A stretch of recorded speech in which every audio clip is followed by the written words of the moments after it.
What good's the money if you're already dead? That's the question GovGuam retirees are raising, while one senator hunts down ways to pay overdue COLA obligations and give former public employees their due.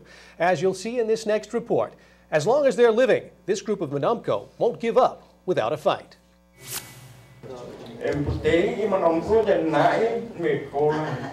Some retirees compare the government's failure to pay about $20 million in cost of living allowances to the federal government's failure to pay war reparations.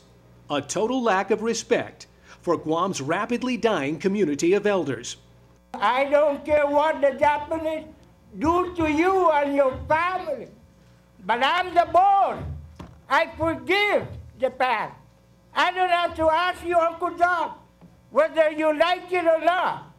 They don't consider us in their eyes as a human being. They consider us as nothing but a trash. A lot of these retirees have experienced World War II. The way I look at it with this Lola Cola, they are treating it like the war reparation. You understand what I'm saying? A lot of people have died. There's not that many left. Joe Camacho's sister qualifies for benefits ordered by the court last year in Rios versus Camacho. The problem is that COLA obligations must compete with other government liabilities, and it seems there's never enough money on hand to pay all debts on time. But time is running out for the government of Guam's former employees. In 1994, 529 COLA awardees were deceased, while 4,366 were still living. 16 years later, there are just as many living as dead. 5,000 total awardees and their families for about $20 million in unpaid COLA awards. And that's why Senator Ben Pangilinan has written legislation to force COLA payments.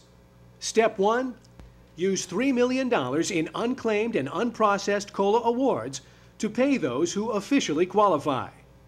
Step 2, authorize the governor to float $20 million in new revenue bonds in order to generate the money needed to write unpaid COLA checks.